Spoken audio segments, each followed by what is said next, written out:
What's up everyone, Subterranean here, and today we're going to learn how to make this bass.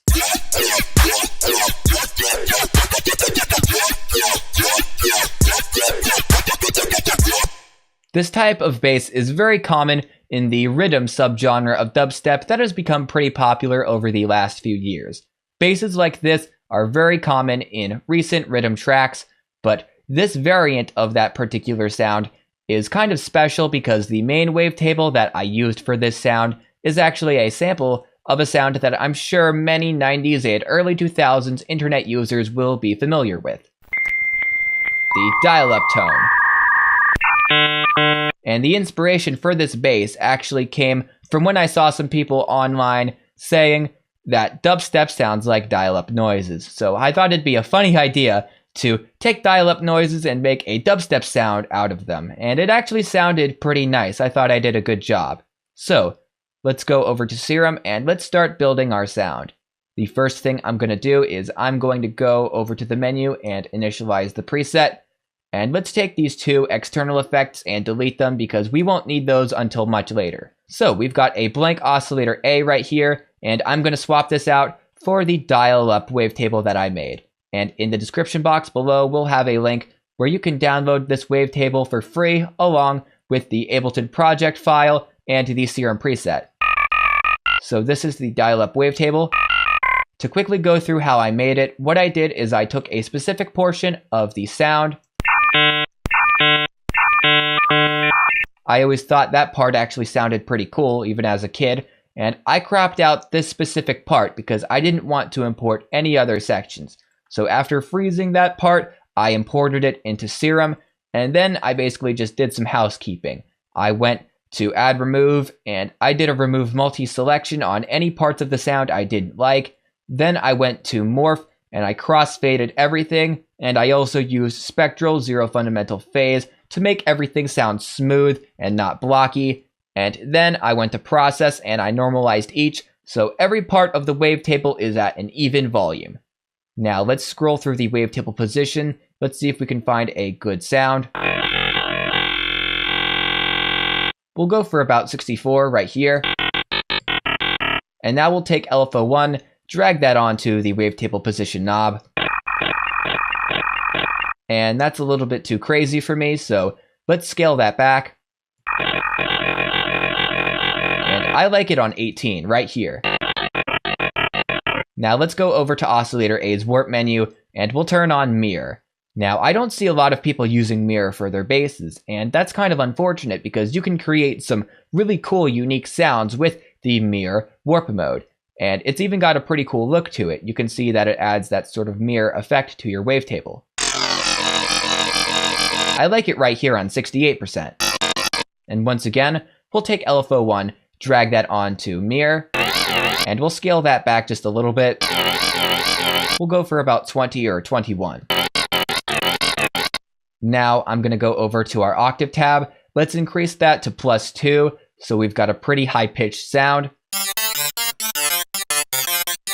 And let's take the level of Oscillator A and decrease that so it's all the way at the bottom at 0%. And if you've seen some other Serum tutorials, you may know where we're going with this. Let's turn on Oscillator B, and we're going to be doing some frequency modulation with both of these oscillators. Now, I should mention that whenever you're making FM sounds, to not turn off the other oscillator. Just leave the level down, because if you turn it off, then the sound is not going to work. Let's go over to Oscillator B, and I just want a basic sine wave, so I'm going to select Analog BD Sine from the analog category. You could also use the sine wave in the basic shapes wavetable if you wanted to, but I'm just going to go with this one because I only want a sine wave. And we'll leave it on the first wavetable position because that's just the classic sine wave sound. So now we're going to go over to the warp menu. We'll select FM from A, and let's boost this up. And you can hear the sound start to take shape a little bit more here. I like it here at 38%. Let's take LFO1, drag that onto the FM knob. And that's pretty noisy. I don't see that being very useful, so let's decrease that. We'll put that at 14. Now we'll take the level of Oscillator B, we'll put this down to 0%. And now let's take LFO1 and drag it onto the level so we can do some cool volume modulation. And this sounds nice, but it's kind of loud, and whenever we do our effects, I don't want to be clipping, so let's just take this and decrease it. We'll go for about 70. Now let's turn on our filter. We'll click on the button next to the letter B so we can send oscillator B into the filter. And we're going to select an HN12, which is under the multi-category. And this is one of my favorite filters inside of Serum. I just love the sort of talking effects you can get from this filter. So let's take LFO1 and drag that onto the cutoff. And that has too much of a high pass sound for me. So let's decrease that cutoff. Go for about 41 Hertz. We'll also take the modulation and decrease that. About maybe 75. Yeah, we'll go with 75. And to increase that sort of talking sound, let's boost up the resonance.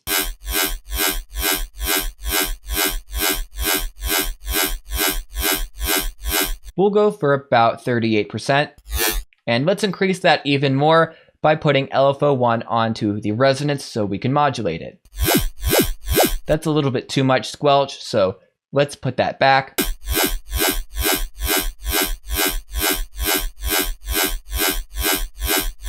We'll put that at 20. Let's also take the frequency knob and boost that up so we can do some sweeping with this knob. This can create even more cool vowelish sounds that I really love. Let's go and take LFO1 and put that onto the frequency knob. And I actually want to do some backwards modulation here, so just click and drag back, and it will be moving in reverse. And let's see if we can find a good sweet spot here with the frequency knob. Ooh, I like it right here at -53. That sounds really nice. Now, the default LFO pattern is a little bit bland here on LFO1, so I'm going to load up a custom LFO pattern that I made right here called Dial Up. You can see that we've got this sort of hump going up right here, and then it quickly dies down. And this makes for a very smooth LFO pattern that works great with this bass. I really like the way that sounds. Let's turn on trigger mode, so this pattern will re-trigger every time we play a new note. And let's also turn on triplet so we can get some cool triplet rhythms which work really well with this style of dubstep. So right now we've got it on 1/4. Boost that up a little bit, and we've got 1/8 triplet.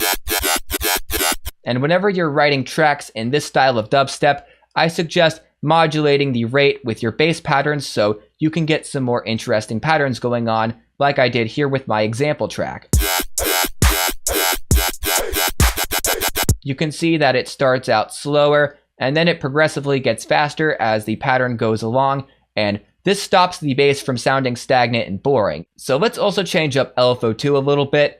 We're not going to change the pattern shape here because the triangle works fine. We're just going to do a few basic modulations with LFO2, so we don't need anything too crazy. But I'm going to change the mode of LFO2 to also be trigger, and I'm going to slow down the rate a little bit, so we'll be at 1 second.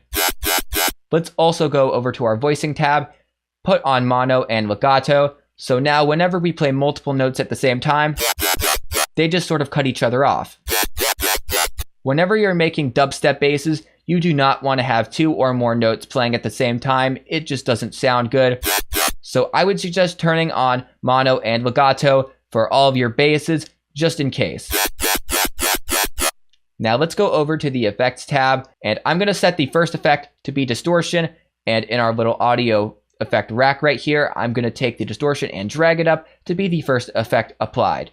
And this is very important because the order of the effects changes how they affect the sound.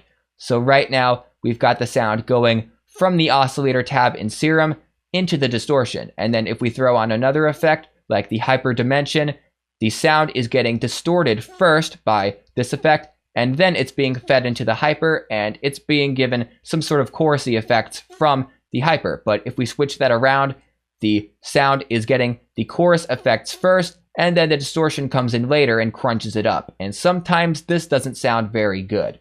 So I'm going to put the distortion up as our first effect. Sometimes you may want the distortion to be the middle effect or maybe even the end effect, but for this sound in particular, I like it as the first one. Let's change our distortion type to be hard clip, and let's boost that drive up. Ooh, I like it right here at 80%. It has a nice crunch without clipping. Let's turn on our next effect. We'll make this hyperdimension and we'll have it come after the distortion. And I think I actually like the hyper the way it is. Maybe tweak with the mix a little bit. Actually, no. Just about 50 or 49% there. And the default settings here are actually very nice. I'm going to leave those. Sometimes these effects work really well out of the box and you don't need to tweak with anything. Now for the dimension, let's put the mix up somewhere kind of high, like 38%. And let's decrease that size. We'll go for about 5 or 4%. Now our next effect is going to be a filter. Let's set that to be after the hyper and before the other effects. And we're going to go with a comb filter here because comb filters work really well for adding a metallic sound to rhythm basses, which works really great. Let's go over to our flanges tab and select comb H6 negative. And let's turn up the resonance first because without the resonance, you cannot hear what this filter is doing. So just turn that up. And one thing you may notice is that the filter has a little bit of a trail. So even when the note is finished playing, we can still hear the filter dying out a little bit. This is especially noticeable if we increase the resonance to be up very, very high. And I want to minimize this effect as much as possible. So to do this, let's take the mix and put that all the way down at 0%. Then we'll take envelope 1, which is the main envelope that controls the volume of the overall sound, and we'll throw that onto the mix. And now the filter is cutting off at the same time as the rest of the sound. And I learned this trick from a video by Rocket Powered Sound, so I wanted to give him a shout out because I thought that was a very cool technique that I wouldn't have thought of doing. Let's take that resonance and decrease it to be at maybe 60%. We'll go for 62%. Nice and metallic. Let's increase the drive a little bit to add some more sort of crunchiness to the sound. Not too much. We don't want too much distortion. We'll just go right here at 11. Let's turn up the high pass frequency so we don't have the comb filter frequencies leaking into our low end and making those low end sounds muddy. We'll do just a little bit here at 23%. And now for the cutoff, I want to put this at 160 Hertz, but you could see that the knob is just sort of bouncing around and I can't get it to that exact frequency. And here's another trick in Serum that some people may not know about. What you can do is you can go over to the global tab and click on double click for typable values on controls and then click on the floppy disk to save that preference. Now let's click on the cutoff knob. We'll double click that and now we've got a text box. So I'm going to type in 160 and now we're rocking at 160 Hertz. This can be very, very useful. Now let's turn on another effect. We'll turn on the phaser. We don't need to move the position of this one because it's already after the filter and before some other effects. Let's take the rate and put that all the way down. And we'll do the same thing for the depth and the feedback. Let's take LFO1 and put that onto our frequency knob. And we'll decrease that modulation. Oh, I like that at 43 Hertz. Right there, that sounds great. And now, let's set this frequency to be at 428. So just double click, and we'll go for 428. And we'll take the mix of the phaser and put that a little bit lower. We'll go for about 60 Hertz. And there's actually something that I forgot to do to the filter. I want to modulate the cutoff to have that comb filter frequency going up and adding a little bit more of a pitch modulation type sound. But I don't want to do it too quickly with the LFO1. So for some more slow modulation, let's go to LFO2. We'll take that and we'll throw it onto our cutoff. And this is something that I suggest some producers try out with their basses, is to have multiple LFO patterns with different speeds, because that can make the basses sound more interesting and give them more of a movement. Now, I like this modulation, but it's a little bit too high pitched, so let's dial that back down.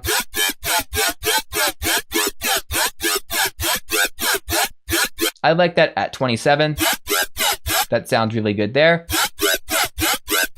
Now we're done with the filter and the phaser. Let's move on to the EQ. We'll put this after the phaser, and let's go over to our first EQ band. We'll set this to be a peak, which is this little hump right here, and let's notch out the gain all the way. We'll take it and put it all the way over to the left, so it's at negative 24 dB, and we're going to be doing some more frequency sweeping.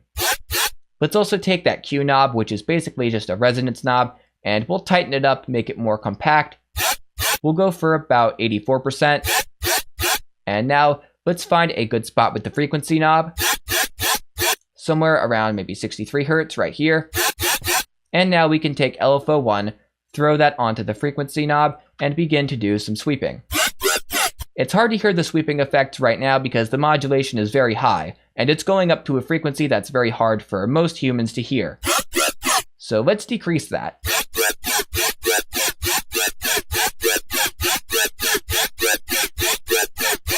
I like it right here at 46. So now we're done with the EQ. We're not going to use the second band here, just the first one. And now it's time for our last native Serum effect. We're going to be turning on the compressor, and let's turn it into a multi-band compressor. And this is going to make a big difference with the sound. This really makes the sound more aggressive. Let's also turn that gain up. We'll go for about 4.5 or 4.6 dB. Right here. Perfect. Now, we're done with the effects inside of Serum, but this sound is still a little bit too stagnant for my tastes. I want to do some more pitch modulation, and we could do that with the pitch bend wheel right here. But it would be a little bit monotonous to have to keep drawing in pitch bend MIDI data. So let's do this the easy way by going over to the matrix and doing it with an LFO. And I want to have some slower pitch modulation, so we'll be doing this with LFO2 right here. Let's scroll down our matrix until we find a blank slot. There's one right here. We're going to set the source to be LFO2 and the destination to be master tune, which is under the global category. Let's also change the type to be unipolar. Now by default, it's on bipolar, which is a left and right arrow. So let's just click on that one time, and now we've got unipolar, which is a singular right arrow. Now I'm going to take the amount and I'm going to shift it up more to the right. Let's not do it too much or else it just sounds cartoonish. We don't want that type of sound, so let's just move it back a good bit. Maybe about 3. We'll go for 3. So now we're done with Serum. Let's throw on 2 external effects to spice this sound up a little bit more. The first one we're going to add on is going to be a frequency shifter. This is one of my favorite effects inside of Ableton. I really love the unique sound that it can give a bass. So let's go over to the frequency knob. I'm going to click on it and I'm going to type in -10. So we'll be rocking at -10 Hertz. And right now you can't really hear a difference. It's pretty indistinguishable. But once we turn down the dry wet, the magic starts to happen. You get this really cool, unique, squelchy sound. But I don't want too much of it, so let's turn down the dry wet a considerable amount. I like it right here at 30.2%. And for our last effect, let's throw on a reverb.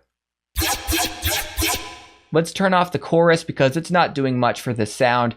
Let's turn on low cut and leave high cut on under our input processing tab, and we'll make a curve that looks somewhat like this. You don't need to do exactly what I'm doing here. Just make a curve which is cutting out a lot of low end and some of those harsher high ends with some emphasis on the mid-range right here. There's a bit too much decay here, so let's turn that down. I like it right here at 851 milliseconds. And let's also turn down the dry wet because we're making a bass, not a super saw, so we don't want too much reverb. And I think right here at 25% will work. And there we have our sound.